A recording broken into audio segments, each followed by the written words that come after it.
These 4 mistakes have the capacity to destroy your chemistry board exam. अगर आपने ये 4 mistake अपने पेपर में कर दिए, so there is no way that you can score good marks.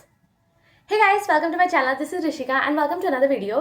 So I scored 94 out of 100 in my chemistry board exam last year and let me be honest and tell you कि मेरी chemistry strong नहीं थी. तो ये 4 ऐसी चीज़ें हैं जिन्होंने मुझे literally बचाया और मेरे इतने अच्छे नंबर आए. So I don't want to waste any more of your time and let's get started with the video. So number 1 is going to be not solving most likely questions from Bharat Panchal sir. आप कुछ लोग सोच रहे होंगे मैं इतने specific एक YouTuber का नाम क्यों ले रही हूँ, एंड दैट इज़ बिकॉज मैंने भारत पंचाल सर से पढ़ा था और मैंने उनके सारे चैप्टर्स के मोस्ट लाइकली क्वेश्चन सॉल्व किए थे. वो 15 से 20 मिनट के होते हैं, that is not very long कि आप नहीं कर सकते हो. अभी भी आपके पास 2 दिन हैं, तो आप बस उसको एक बार देख लो. और मैं क्यों कह रही हूँ कि भारत पंचाल सर के क्वेश्चंस ना सॉल्व करना आपके लिए बहुत बड़ी गलती होगी, दैट इज़ बिकॉज जब मैंने उसे सॉल्व किया उसके पहले मुझे केमिस्ट्री में कुछ खास आता नहीं था, पर मैंने वो क्वेश्चन सॉल्व किए, मैंने उसे याद किया और जब मैं पेपर देने गई तो एग्जैक्टली उसी से उठ के 80% क्वेश्चन आया था. बिकॉज वी ऑल नो कि PYQ से ही क्वेश्चन आते हैं, तो ये कुछ बहुत शॉकिंग नहीं था.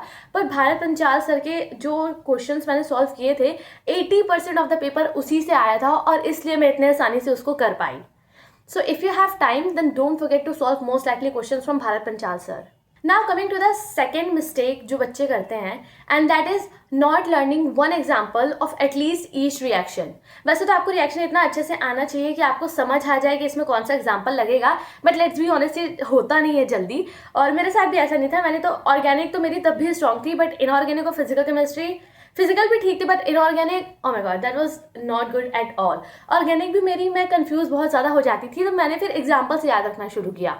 सो you have to learn one example, at least one example of every reaction.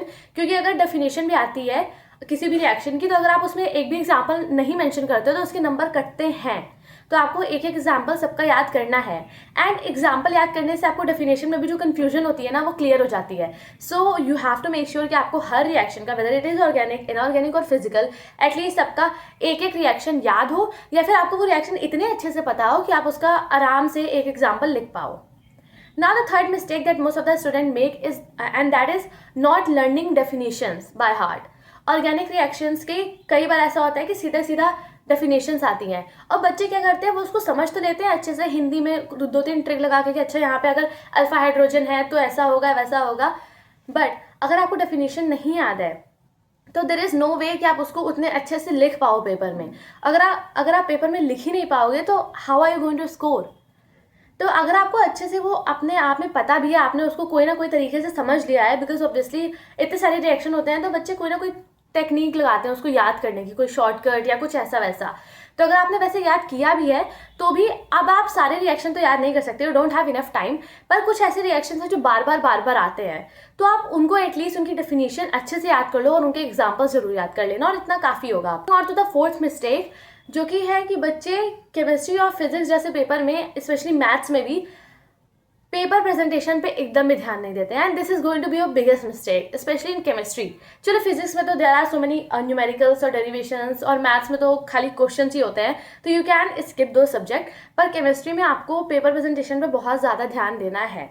You have to make flow charts या फिर माइंड मैप्स जहाँ भी पॉसिबल हो.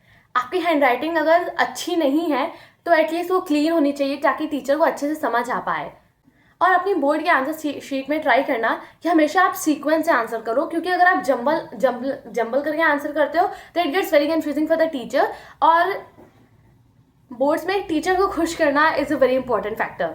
तो आप हमेशा अपने सीक्वेंस से आंसर करना. जो आंसर आपको नहीं आता आप उसके लिए स्पेस छोड़ देना, या फिर rare of the rare scenario में आप लिख देना कि this answer is at the back. आप उसको एकदम मेंशन कर देना ताकि गलती से भी आपका वो आंसर की मार्किंग ना छूटे.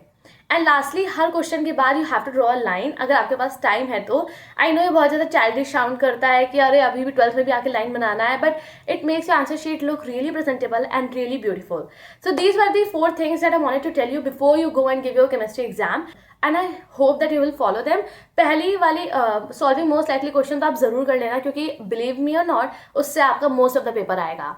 सो यार that's all I wanted to say. All the best for your exam, and please मुझे बताना कि आपका एग्जाम कैसा हुआ, and I see in the next video. Till then take care, bye.